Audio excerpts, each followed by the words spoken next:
I thought I was the grandmother of the coalition. I've been doing this a long, long time. I first went to Frankfurt in the early 1980s, so what does that make me? A grandmother at least. And in those days, there were not many people in the halls talking about mental health. And nobody was talking about recovery. Think about that. We were talking about hospitalization. We were talking about medication. We knew that people had been turned out of the hospitals, but guess what? The money didn't follow you out of the hospitals. The community mental health centers were out there. Remember that Kentucky was #1 in the nation in rolling out community mental health centers? And we have fallen so far in our funding. We're now either, depending on which figures you use, 45th or 46th or 48th. Not the fault of the community mental health centers.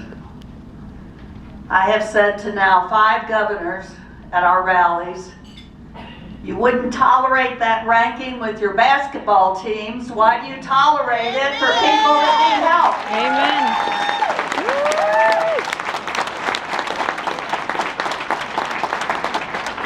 It's a great line. Hasn't gotten us any money. It's gotten a lot of governors mad at me.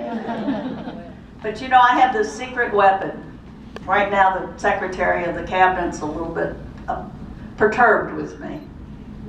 But I have a secret weapon. And that weapon is you. All right. Amen.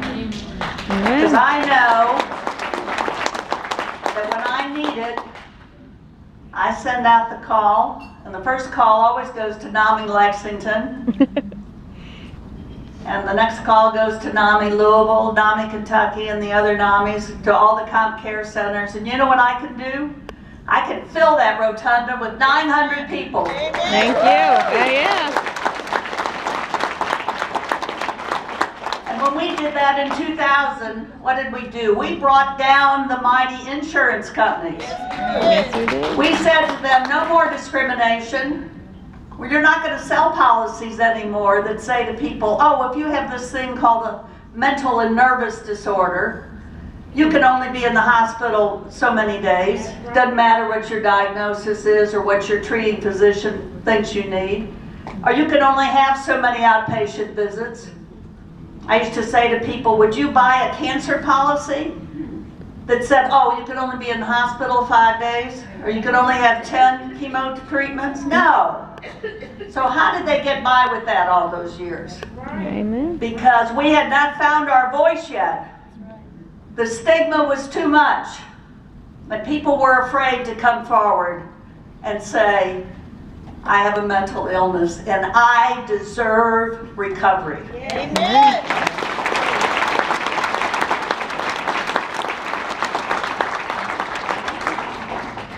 In 1999, Jim Daly, many of you know him, he was then the president of NAMI Louisville. He's actually the father of the CIT program in Kentucky.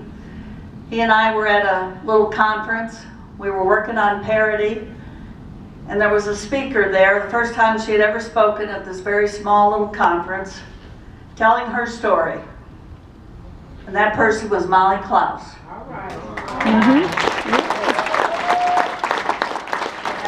I'm here to tell you, Jim Daly was sitting over there, and I was sitting over there, and we felt like we had had the bolt of lightning from God.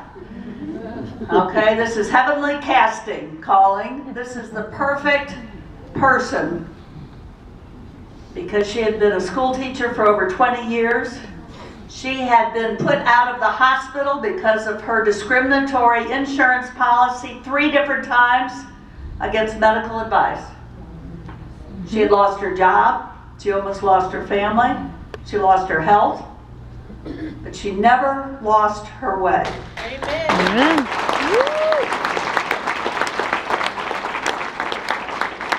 And she found a wonderful program called Bridgehaven, and I know we have some people here in Louisville. And she worked harder than anybody I'd ever known to find recovery. And I said to her, and Jim said to her, would you come and talk to legislators? And she looked like, what are you talking about? And I've said that to a number of you. I see Michael Beard over here. He did it this last time. There's a number of you that have done it. SheilaSchuster back here has done it. Kelly Gunning's done it so many times they reserve a seat up toward the front for Kelly. She's told her story. Yep. Wonderful people. Why? Because they get tired of listening to me. And I don't live the experience every day. They need to hear from you because you live the experience every day.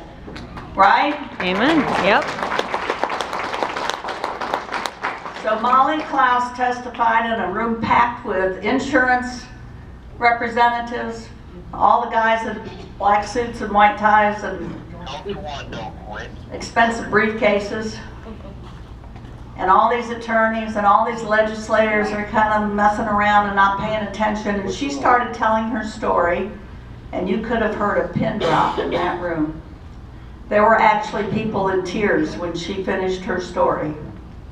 And that bill flew out of committee and flew out of the House. And then over on the Senate side, we had to work and work and work to get it heard. And we had NAMI members who were there, and in particular a NAMI member in the critical vote. And I said to him, he was sitting out in the audience, he had his farm clothes on, and I said, Chet, you got to come up and testify. And I thought, this is horrible. Here I am, a psychologist, and I'm creating an anxiety reaction in this poor man. He was so scared. And I said, you just tell them you have a son with a serious mental illness and he's going to be helped by this legislation. And God bless him, he went up, his hands were shaking, and he told that story. And he looked up and he saw his legislator sitting up there, and he said, Senator, if you want your yard sign in my yard, you'll vote for this bill. And guess what? He Roll did. call was taken. That senator voted for our bill, and we passed by one vote. Wow.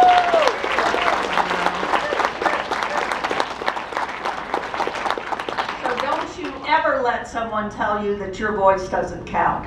Don't you ever keep quiet because you think that you don't count. Because you've been disenfranchised, because you've been treated badly, because people have said, well, you're just crazy. Don't you ever accept that. Your voice counts every time.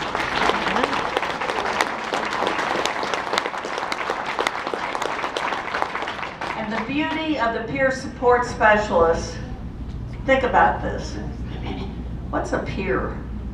Peer's a friend, a buddy. Somebody who gives what we call a warm handoff, right?